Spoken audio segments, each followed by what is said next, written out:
Hey, welcome back to 102.9 FM WLAS, LaSalle College Radio. You are now listening to the Big Three Radio Show. You got Nico Manganello here alongside Zach LeWare. Zach, how we doing tonight? Doing good, Nico. How about you? We're doing good, thanks. We'll start with the Bruins off season and really the lack of moves that they've done so far. There's been some movement around the NHL. Joe Thornton now going to the Toronto Maple Leafs on a one-year deal that was announced today. So we'll talk about that a bit. So if you have any NHL free agency thoughts or off-season thoughts in general for the NHL, you can text those into 617-544-7974. Again, that's 617-544-7974. So first off, we're going to start with the Bruins, though. And we'll kind of review the predictions, actually, that Zach and I had last week. So, as we said, we both had Pietrangelo to Vegas. We had the Bruins missing out on him. Because from the sound of it, it didn't even sound like the Bruins attempted to get Alexander Pietrangelo. They didn't make a trade for Nate Schmidt like we thought they might. And Vancouver ended up with him. Vancouver got Nate Schmidt. So, Vancouver just improved their top pairing. They go have Schmidt and Hughes as a top pairing. So, Vancouver got better. Then you look... And Mike Hoffman, still unsigned, like we predicted. The off-ice issues there with Mike Hoffman are real. It's not Mike Hoffman. It's more Mike Hoffman's wife. Yeah, and that's hurting him. And it's killing his hockey career a bit. Yeah. But it's rumored that he'll take a one-year deal for somewhere around $5.5 to $6.5 million, I think was the report, right? Mm-hmm. Somewhere around there. So, that's very easy for the Bruins to do there. That's an easy deal they can get done, and it would definitely improve their team. I see a lot of people talking that Mike Hoffman only scores on the power play, and that's simply not true. He had 18 even strength goals last year, which will put him right behind the Bruins' top line as their fourth best even strength goal scorer. So Mike Hoffman has the talent. The Bruins need that kind of firepower. They could use a guy like Mike Hoffman in their top six. There's no doubt about it. They need to make a move. They need another top six winger, like we've been saying, and they also need a defenseman, which... doesn't look like there's one coming right now. There's not too many of whatever they need left unless they go out and make some sort of a trade. So far what the Bruins did this past week, so they have signed Craig Smith in free agency. That was on day 2. They did that. And then we had this week, they went out and they re-signed Jacob Zorbel, and Greg McKegg was their other signing. I think there was one more AHLer they re-signed as well, but it was a 2-way contract, so probably not going to see any NHL playing time. But if Jacob Zorbel is going to be the answer in year 6 for the Bruins' defensive corps, that's a problem. It is. Jacob Zorbel has done absolutely nothing since being drafted. He's played in 4 NHL games in 6 years in the Boston Bruins organization. So... I don't know how you can depend on that guy. If you think that Jacob Zorbel's going to step in and he's going to fill the role of, Torrey Krug that left, is he going to be, on your third pairing left shot defenseman? Yeah. That's not a good guy to have back there. You haven't seen anything that proves he can even play at the NHL level. And all the defensemen in his draft class have passed him. We talked about the missing on Thomas Chabot a couple episodes ago when we were doing the show. Yeah. We talked about that, and I don't know. I just don't feel great about if Jacob Zorbel is the answer. In year 6, this guy has clearly showed that he's not an NHL caliber defenseman. No. The 4 games he's been called up for, he played 2 this season, 2 the last season. He didn't do anything to prove he could stick around. So what makes them think he's going to be the answer now? Yeah. The Bruins don't have any good prospects to believe that they can go for internal options. Yeah. Their best prospect is Jack Stanika, and that's about the only guy you can think maybe he slots into your top 9. Yeah. Maybe he's a top 6 forward in the future, but right now he probably slots into your top 9. You can maybe play him top 6, but then you have to have a really good third line probably to do that. Yeah. So the guy I think that's out there for the Bruins right now is Miguel Sergachev from the Tampa Bay Lightning. He's a restricted free agent, and Tampa Bay has to sign 3 restricted free agents right now. It's Sergachev, Cirelli, and there was one more. I'm blanking on the name here. I don't know if you can pull it up right there. They have 3 restricted free agents, but they only have $2.8 million left in cap space, which is why they were trying to get someone to bite on Tyler Johnson when they put him on waivers, but no one picked up Tyler Johnson and took the bait because Tampa Bay Lightning are looking to move money so they can re-sign their young restricted free agents. And Miguel Sergachev is a top pairing defenseman for sure, especially on this Bruins team. He's a pretty solid puck mover. Did you find the other one? restricted is Eric Cernak. There we go. So those are 3 impact players there for the Tampa Bay Lightning. And they were a big part of this Stanley Cup run for Tampa Bay, especially Sergachev. And so if you're the Bruins, you're chasing Tampa Bay. Why not offer sheet Sergachev? Because if you do that, you do 2 things. One, you get Sergachev, and fine, you give up a first and third round pick. Mm-hmm. That's less than what he's worth. He's worth a lot more than that. Oh, yeah. And you could have a future defensive pairing of Sergachev and McAvoy for the next decade. Mm-hmm. You're set. Your defensive pairing, your top defensive pairing for the next decade is set, and you're a better team, and you just made Tampa worse. Yeah. If not, you still offer sheet him because you're probably looking at giving him, 4.5 to 6.5 average annual salary, I would say. Somewhere around there. So to do that, that's what cost a first-round pick and a third-round pick in the next draft, which the Bruins have and they can do. Mm-hmm. And to be honest, your track record drafting isn't great. So if you can use it to get young talent, if you use a first-round pick to actually get young talent and not just trade it away for an old veteran who doesn't end up working at the deadline, you should use it to get the young talent right now. So it makes you a lot better, but it also makes Tampa worse. And you know what? If Tampa decides to match the offer, well, now they're further in salary cap hell here because they have to trade contract. They'll have no choice but to trade a big contract. If you go and you offer, let's say, $6 million to Sergachev, and Tampa Bay wants to keep him, they have to match that, and now they're further in cap hell. And so they can say goodbye to Cirelli. They're not re-signing him if that happens, and they're moving another contract on top of that. Yeah. So for the Bruins, it makes sense. Either way, if you offer sheet Sergachev, it can only come out as a Bruins win. There's no way that the Bruins will lose if they did that. Yeah. Your defense is either going to get better or you're going to make Tampa worse one way or another. So I'm kind of shocked that the Bruins haven't really explored that option. It's been thrown out there by a couple of Bruins writers, but it doesn't sound like the Bruins are on it. And I almost wonder if the Bruins have an internal salary cap. I know Cam Neely kind of came out and denied that Jeremy Jacobs isn't putting an internal salary cap on the Bruins roster. Yeah. But with the signings they made and their lack of free agent activity, it feels that way.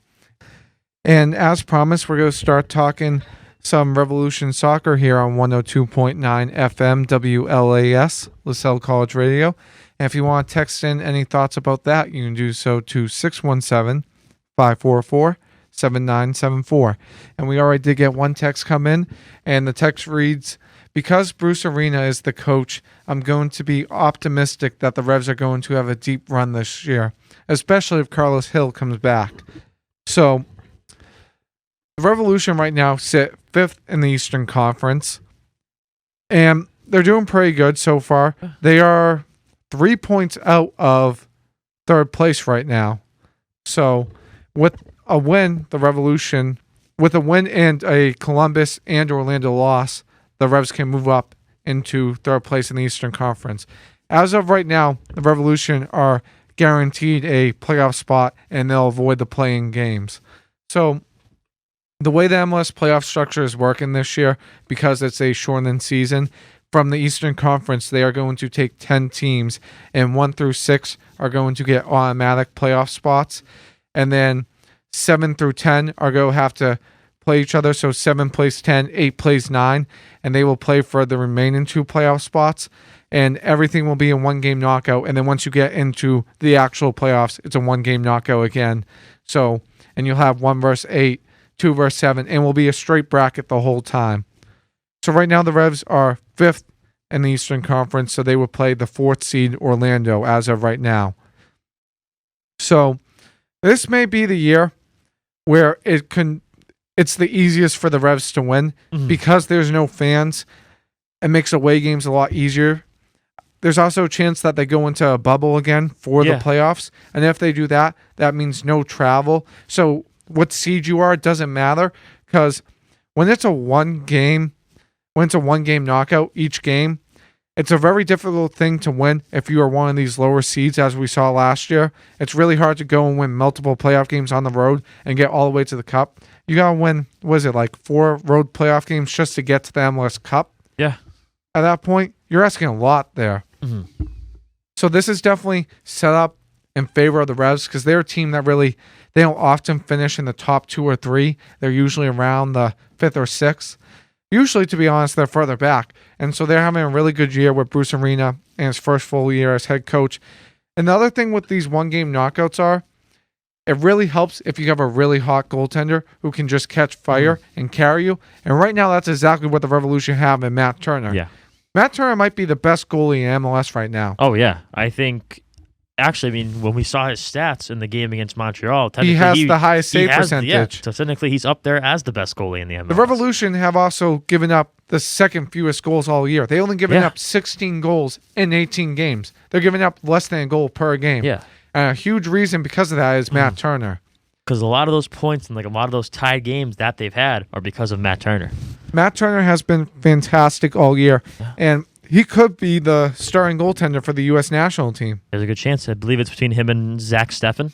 Yes, Steffen, who plays for Manchester City right but now. But really doesn't play there. He's their backup. Yeah, so, I mean, I think I'd rather have a guy in there who's actually getting reps. He's playing constantly, and then you know he's going to have a better group of guys in front of him when he gets to that national team level.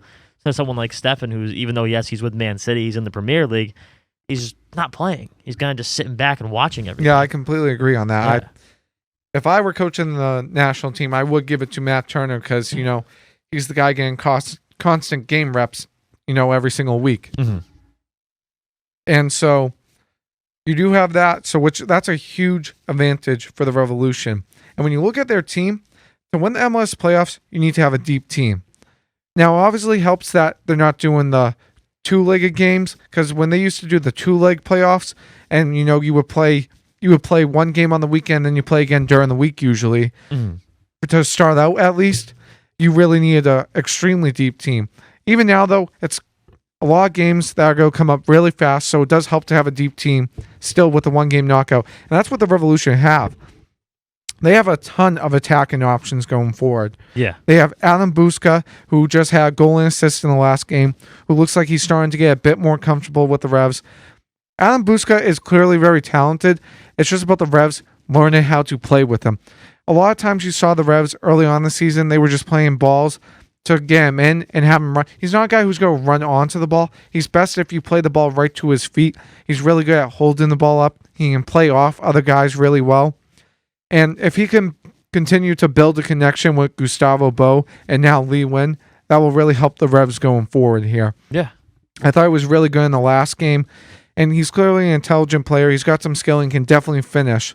So I know some Revs fans haven't loved him so far because he did have that bit of a rough patch after the MLS's back tournament. He wasn't that great for a while there, but I think he's going to finally start to pick up again, and looks like the Revs are kind of learning how to play with Adam Buska in their lineup, which is important. Because, you know, you saw it when the Revs, a couple of years ago, when the Revs got Kai Kamara, and they just didn't use him properly. Kai Kamara was a guy who was always an aerial threat, and he wanted to score goals using his head, getting crosses in the box. That's where he scored all his goals off crosses. And the Revs were playing balls to his feet 24/7. Now, they were doing the opposite with Buska when they should be playing to his feet. And we saw them, they played to his feet a lot in that Montreal Impact game. And it really worked for them. Obviously, he had the assist early on to put the Revs up 1-0. He was in on 2-on-1, and he passed the ball across to Mane, who got his first goal as a Rev, with his first start as a Revolution team member, which was, you know, big for that attacking depth piece there. That's another guy you know that you can trust in the midfield. He was pretty good at FC Cincinnati. He has struggled early on coming off the bench for the Revs, but hopefully now that start gives him some confidence. Although it did look like he picked up an injury at the end of the first half. But hopefully it's not too serious. He will be back soon. Yeah. The Revolution can definitely use him off the bench.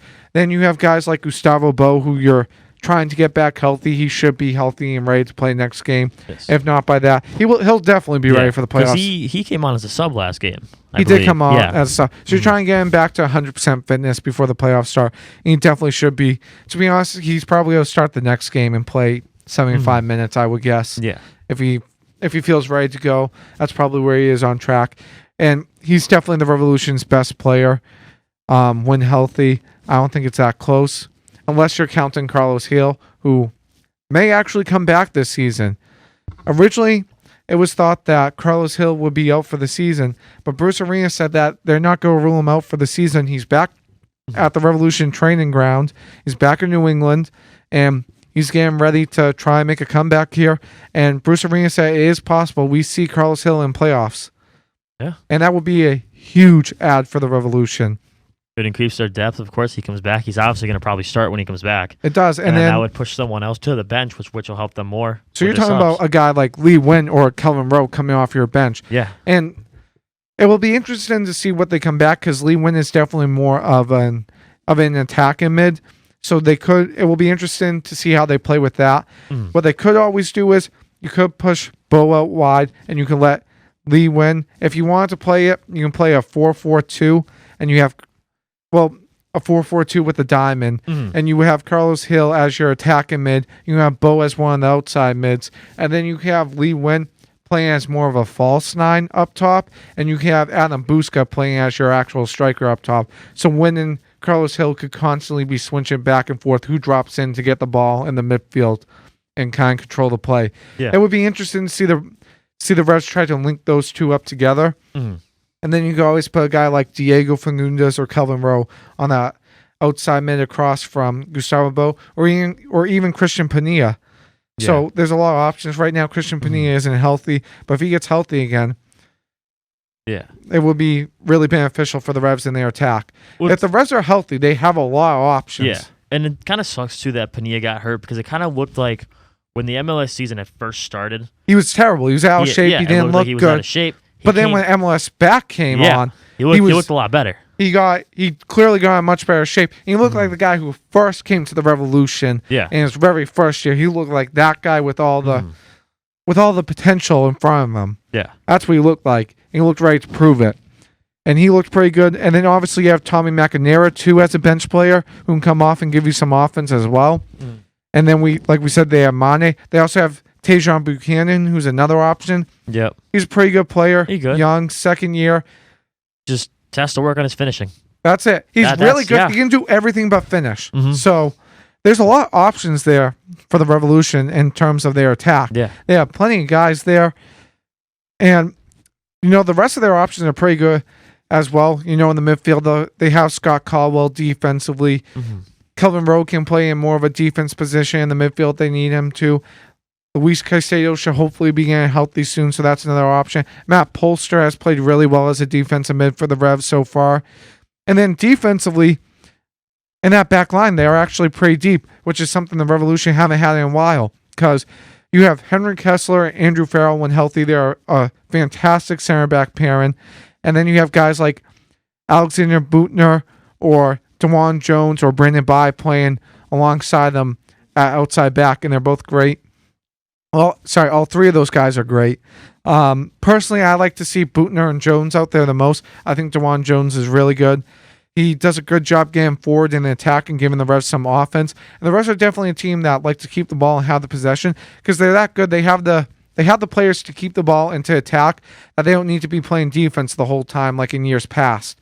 Like the past couple of years, the Revs haven't really had those players that can change a game. Now they don't have just one of those guys. They have multiple guys like that. So the Revs are really a team that can outchance anyone. Yeah. It's going to come down to finishing. And you have Matt Turner who's going to keep the ball out of his net. Your defense has been really good, and it's been really the strength of your team going forward. But what was supposed to be the strength of this team is their attack. But it looks like their attack is finally starting to get rolling here. They've been looking better as the season has gone on. There was a rough patch during the middle of the season, but right now the Revs are doing pretty good. They have 7 wins, 7 draws, and 4 losses. So you wish there are a couple draws that were here and there that you wish were kind of wins that they maybe should have won, but they're definitely heading in the right direction. Oh, yeah, and that's how it's going to look towards the end of the season because towards the end of their season right now, they have to play Philadelphia twice. Philadelphia, they've lost to, I believe, twice, and they tied them once. So you know that they might be able to, squeak a point out. If the Revs as well beat Philly twice in those 2 games, that would be huge. They would be 2 points behind Philly for second place. Yeah. And then on top of that, you have to play DC, who is terrible. The DC should be a gimme, and Yeah. then you have the Red Bulls and Nashville, Nashville. who I think are 7 and 8 right now. So Yeah. but they're still The Red Bulls are actually 6, I believe. So that's a chance for you to give yourself a gap between those teams down there. So to kind of cement yourself in that top 6, so you don't have to worry about playing in the playing games. Yeah. Which I don't think the Revolution will. And I honestly could see the Revolution finishing in the top 4 spot, maybe top 3. Yeah. They definitely could. Those games against Philly they will show you what this Revolution team are made of. Yeah. Especially the one coming up on Monday. That's the big one. Because, by the time you get to the last game of the season against Philly, the Reds might have their spot locked in completely, and they might be playing for nothing. Same thing with Philly. You don't know how that game's going to be. This game right now against Philly is a big one. Oh, yeah. And we'll see if this Revolution team is going to be legit or not. Yeah. Just from this game alone, you'll have a good idea. So right now, NYCFC is 6, the Red Bull is 7, and Nashville is 8. Oh, okay. Which also that last game that the Revs won against NYCFC kind of looks really good right now because they are going to keep that 5 spot. If they had lost that game, then they could probably be a 6, and even, who knows, could be a 7 soon. So that win is really looking good for them. So the key is the Revolution do have to stay in that top 6. You do not want to have to play an extra playoff game. There's no need to put yourself in that position to begin with.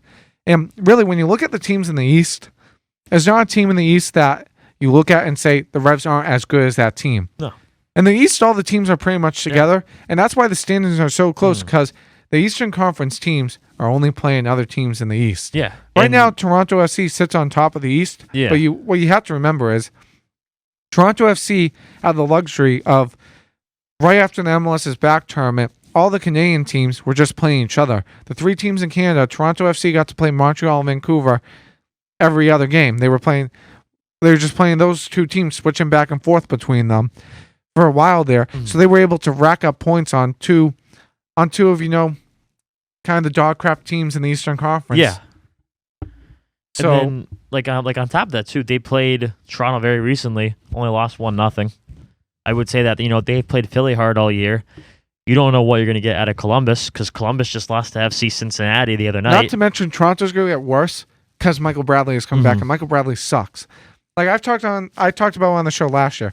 Michael Bradley is the most overrated player in U.S. men's national team history. That dude sucks. He's done absolutely nothing. Michael Bradley doesn't do anything on the field right. He can't defend, he can't play the ball, and he can't score goals. He is absolutely useless. He's also in the wrong position 95% of the time. Why anyone still thinks Michael Bradley is a decent player, I don't understand. Why Toronto still has him, I don't understand. How he's still a professional soccer player, I do not understand. And he's getting up there with in age too, I believe. He is. So he doesn't have that many decent years left. How many decent years left? He hasn't had a decent year ever in his career. Because he's 33 right now. So, I mean... He has 0 decent years left. He sucks. Yeah. And he's making, if that's correct, from Toronto. Yeah, he's making a ton of money. He's a designated player for some reason. For some reason, this is saying it's $5 million right now. That's what he's making. And that's a lot for an MLS player who's not your top guy. That's a lot for a guy who sucks and should be on your bench. Well, maybe he shouldn't even be in the league anymore, to be honest with you. Because time has passed Michael Bradley by. And when Michael Bradley was in his prime, it wasn't all that good either. No. He was never worth the money. He really wasn't. The only reason why Toronto FC ever won championships was because of Josie Altidore and Sebastian Gianmico. Michael Bradley had nothing to do with those. Absolutely nothing. Yeah. So, but Toronto FC always finds a way to be good. If you look at Michael Bradley isn't playing for Toronto FC right now, and they're doing just fine. Yeah. So he clearly has nothing to do with their success. None. Nothing at all. That dude sucks. End of story there. Plain and simple. It really is. There's some other things I would say about Michael Bradley, but I can't say that on air. So there we go. That's how I feel about Michael Bradley. Yeah. Anyway, back to the Revs here, though. I think with their defense and Matt Turner and net, this may be the chance for the Revs to actually finally get over the hump and win the MLS Cup. I mean, Bruce Arena, he's a really successful coach. He's got, I want to say 3 or 4 MLS Cups he's won before. He's won a couple. Might actually be more than that. Yeah. But Bruce Arena is a proven winner. You've seen him get the job done time and time again. The Revs brought back Lee Wynn, and Lee Wynn talks about it. he has unfinished business with the Revolution. Yes. After 2014, it was 2013 and 2014 was the loss to the LA Galaxy, right? Yes. Yeah. So after 2014, the Revs feel like this is the time, they have unfinished business. Lee came back and he wants to win a cup with the Revs. And he's been playing like that. He's been looking really good since he came back to the Revs. He scored his first goal in over a year, I want to say. On the PK? Yeah, on the PK. Yeah, it's been a while since he scored. He also picked up an assist to join the Revolution's 50-50 club, so he has 50 career goals for the Revs. Well, he has more than that, but now he has 50 assists for the Revs as well. Mm-hmm. So he's the newest member of the Revolution 50-50 club. And I think the Revs only had, I want to say, 2 or 3 players who have done that before. So obviously Lee Nguyen, franchise icon, and now he has a chance to cement himself as a franchise icon for the New England Revolution if he can help them to a championship this year. Mm-hmm. And the Revolution, defensively, they also have Antonio Delamea and Michael Mancien. Now, personally, I don't think Mancien's that good, but I think Delamea is pretty good. So you have some decent center back depth there. And you have some guys that, if Farrell, who's struggled to stay healthy this season, isn't healthy, you have Delamea, who you can feel confident as a replacement. Obviously, you want Farrell and Kessler to be the guys back there, but you do have that depth available, which is nice to know for the Revs. Like, they're a pretty deep team when you look at the Revolution roster this year. This may be the deepest team the Revs have ever had, or at least in recent memory. And, honestly, this team might be deeper than the team that did make that run in the 2014 MLS Cup. It might be a deeper team than that. Obviously, there's no Jermaine Jones to lead this team defensively and the leadership he had, but from the sounds of it, Carlos Hill is a pretty great leader in the locker room, and if the Revs can get him back, that could change their entire season. Yeah. They could be favorites to come out of the East with Carlos Hill. Even without Carlos Hill, they still have a good chance to get out of the East.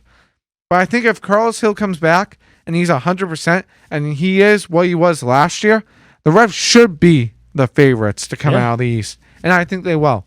Yeah. And I think that the whole K2 is looking at how they've played these top teams, just because of the fact that when they go to play them again, their scouting will be better. They know what they did wrong in that first time. They know how to correct it.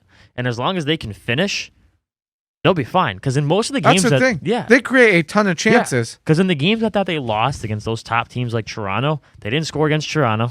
They didn't score against Philly. So if they can put the ball in the back of the net, they'll be fine. And it's not like they don't create chances at all. Yeah. The Revolution actually are the team, I believe they created the most chances but have the least amount of goals to show for it. Yeah. That's been their problem. It's just finishing plays off. Yeah. If they can start firing on all cylinders and, Gustavo Bo really gets going, it could be a game changer for the Revs. And that's the thing, when Carlos Hill comes back, he's a fantastic finisher. He showed it last year. He's a great playmaker, but he can also finish as well. And if they get him back in the lineup, the Revolution have a real shot at winning this thing. Mm-hmm. But to be honest, right now, the favorites to win the Cup, those are the teams in the West. It's either the Seattle Sounders or the Portland Timbers. Those are probably by far the 2 best teams in MLS. You can throw LAFC up there. I know some people will, but personally, I don't think LAFC is better than either of those teams. And their playoff history shows they won't come through in the big moments. It must be an LA thing with them and the Dodgers, because that's kind of what it's like for LAFC since they joined MLS. They just choked every year. They were last year they were big favorites and they ended up choking and not winning again. So they're also without their MVP from last year in Carlos Vela. So I don't see them really doing well this year in the playoffs. Mm-hmm. They could actually have a surprise early exit maybe for LAFC this year. Although other teams in the West aren't that great. Besides those top 3 teams, there's not a lot of competition. But I think really Portland, I think Portland and Seattle are on a different level in the West. Mm-hmm. And to be honest, they're probably on a different level than every team in MLS. Yeah. But the thing is, you're the Revs and you get there. You only have to win 1 game. That's all it is. You're going to lose that game 9 out of 10 times. You just got to win it once, though. So this may be as easy